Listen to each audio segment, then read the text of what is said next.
La historia de los trastornos mentales ha tenido una gran evolución, una evolución de la patologización, desde un trato inhumano a un abrazo social. Aunque aún quedan matices en los que se puede seguir avanzando, ya se puede contemplar una gran diferencia. A día de hoy, hay dos términos que aún se confunden con frecuencia y se utilizan indistintamente: enfermedad neurológica o trastorno mental y enfermedad psíquica o trastorno de conducta.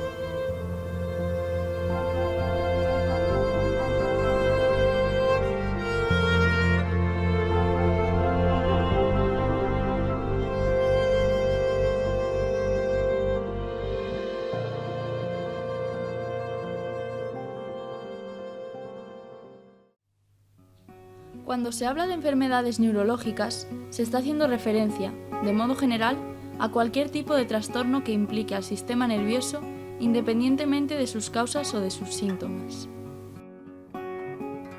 Se dan en el sistema nervioso central y periférico, la médula espinal, los nervios craneales, las raíces nerviosas, el sistema nervioso autónomo, la placa neurovascular y los músculos.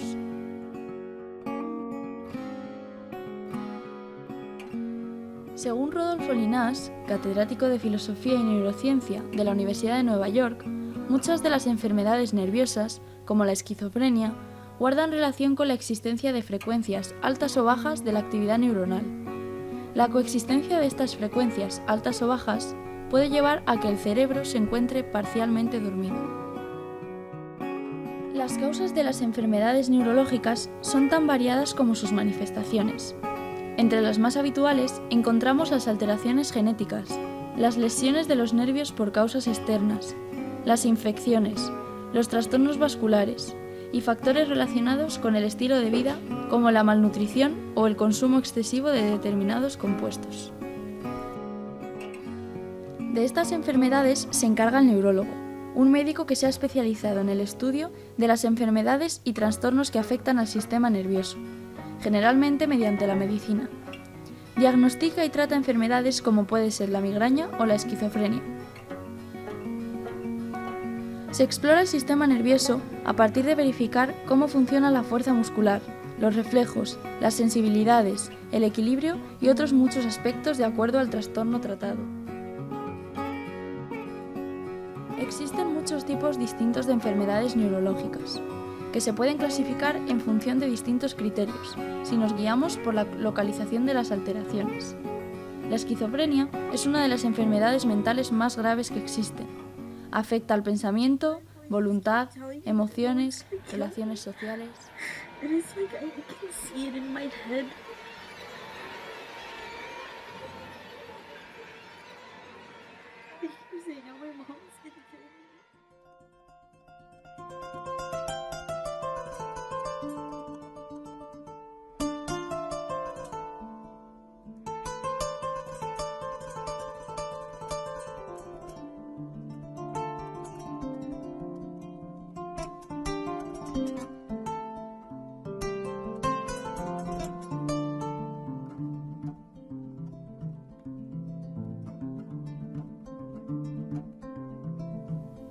Es un trastorno de comportamiento que se caracteriza por comportamientos antisociales. Estos pueden incluir la responsabilidad, comportamientos delincuentes como el ausentismo escolar o escaparse, violar los derechos de otros como puede ser el robo o la agresión física.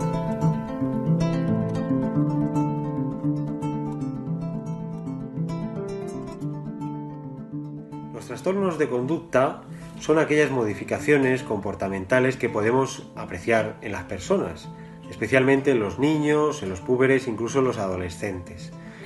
Son esos cambios repentinos o que se producen en cortos espacios de tiempo, donde niños que antes eran graciosos, cariñosos, amables, colaborativos, estudian, colaboran en casa, duermen bien, comen bien, de repente cambian, modifican su conducta y dejan de estar tan participativos, tan cariñosos, de repente se pelean con los hermanos, son molestos, suspenden las asignaturas, se pelean con los compañeros, no quieren comer, duermen fatal. En definitiva, son todos esos cambios conductuales que se producen en los niños, aunque también en púberes y adolescentes de forma repentina. Sucede que también ocurre en las personas y para poderlas trabajar debemos observar todo el contexto emocional del niño o de la persona en ese momento, porque suelen ser hechos que tienen que ver con acontecimientos silenciosos, como la muerte de un familiar, un fracaso no expresado, bien sea un suspenso que no comparte, o que le ha ido muy mal en la escuela con un compañero, o ha recibido un regaño, o ha perdido un partido. Son todas aquellas cuestiones que pasan de manera silenciosa en la vida de la persona, que no las comparte, sobre todo los niños tienden a callarse, a no decir. Supone que poco a poco modifica la conducta del niño o de la persona hacia derroteros más bien insalubres. Entonces son cambios de conducta que se pueden trabajar atendiéndolos a tiempo. Por supuesto, no son patológicos ni deben de convertirse en algo patológico, pero sí es importante que los agarremos desde el principio, pues a poco que dediquemos cierta escucha, cierta atención, estos se pueden disipar, incluso en cortos espacios de tiempo. Espero que os haya sido de utilidad.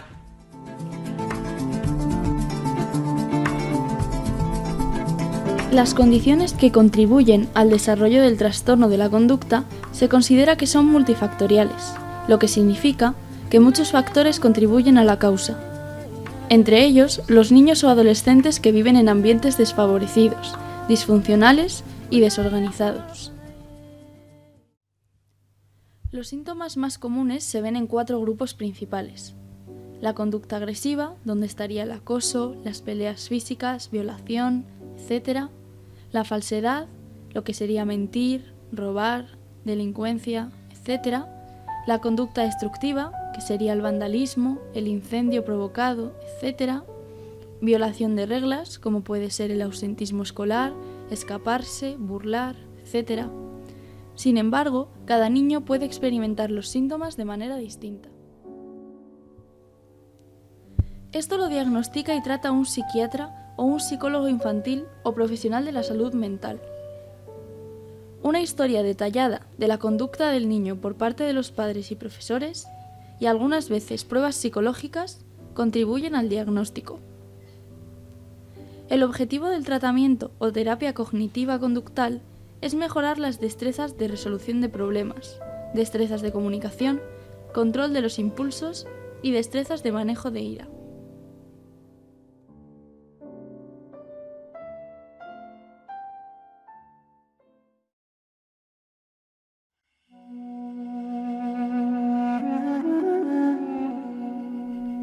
La locura se identificaba con males sobrenaturales, como posesiones demoníacas o como castigos divinos por los pecados cometidos.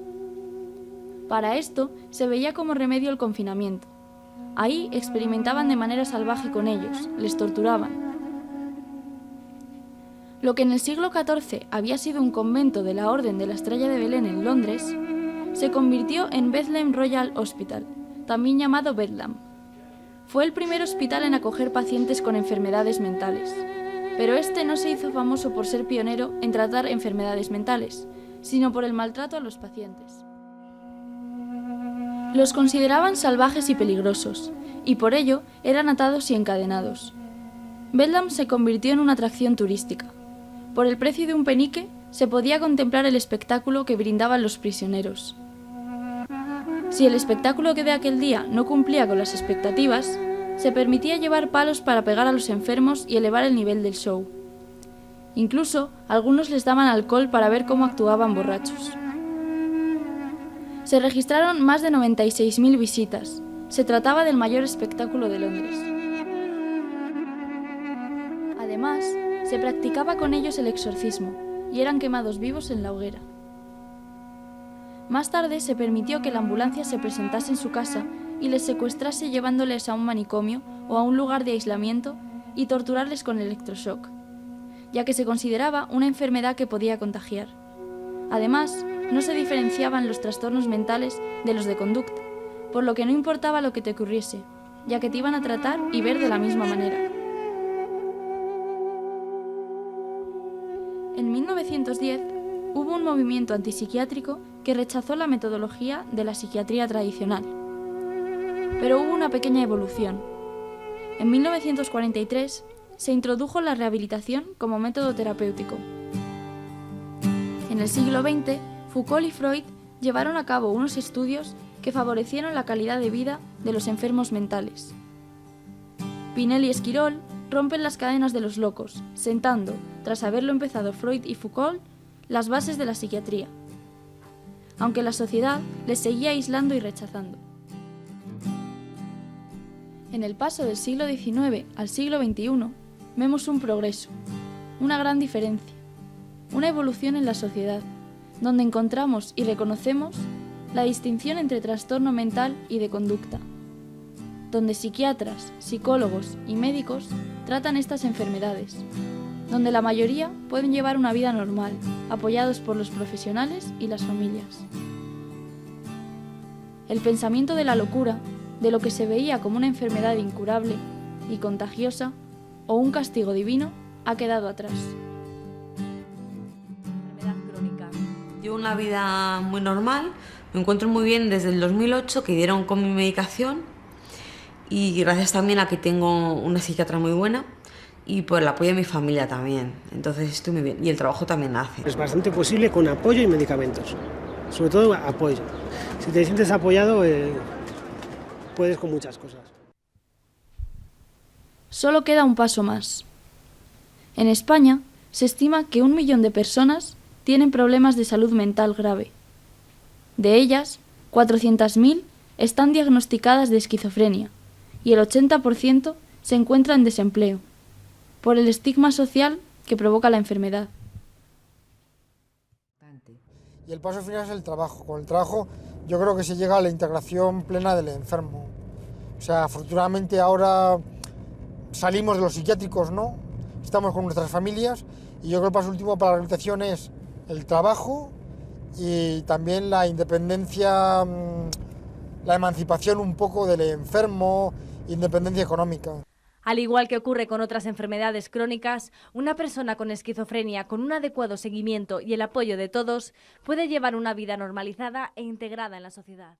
Todos ellos comparten que el tratamiento médico es indispensable, pero una vez que tienes ese tratamiento médico, el mero hecho de que te digan tienes esquizofrenia es un palo que requiere hacer un duelo. Es un duelo brutal. Por todo el bagaje que la esquizofrenia lleva asociado. O sea, la esquizofrenia lleva miles de años de prejuicios y de estigma asociados. Solo el 14% de los pacientes consigue integrarse con el mundo laboral. Conseguir su integración es uno de los principales retos de profesionales sanitarios y asociaciones de pacientes. Aún así, como vemos, no es una lucha únicamente de ellos. No están solos. Es la lucha de familias, profesionales y asociaciones que creen en ellos y les acompañan. Y como ellos mismos dicen, así se puede con todo. Y esto nos crea una pregunta a muchos de nosotros, los que sabemos sobre la existencia de hospitales, por ejemplo, en Venezuela, donde no se ha realizado esta evolución. Peter Contreras, un sindicalista venezolano, quiere denunciar esto. Se ha realizado una incursión a un hospital psiquiátrico, el Hospital Psiquiátrico de Caracas, aparentemente abandonado. Hay luz en las áreas principales, pero en las celdas no hay electricidad. La crisis energética y el colapso del sistema de salud han afectado fuertemente al hospital. Cuando entran en la zona de las celdas, encuentran a personas metidas en ellas, encerrados en la oscuridad. Al no poder tratarlos, son metidos en aislamiento. Nunca me dieron asistencia de un psiquiatra o un médico, dice uno de ellos. No tienen ni baño ni colchones, y su comida se basa en un vaso de agua con avena al día. Las pocas personas que trabajan ahí cobran $8 al mes. Es por esto, y por la muerte de algunos empleados, por lo que apenas quedan personas que atiendan a estos aislados. El maltrato a los enfermos, la escasez de alimento, la falta de medicamentos y el aislamiento han hecho que los pacientes se vuelvan agresivos y maten a varios empleados. Se les condenó a más aislamiento, ya que el gobierno no se hizo cargo de ellos. La evolución que se ha realizado en gran parte del mundo también sirve para esto, para denunciar lo que aún sigue ocurriendo, como si siguiésemos siglos atrás.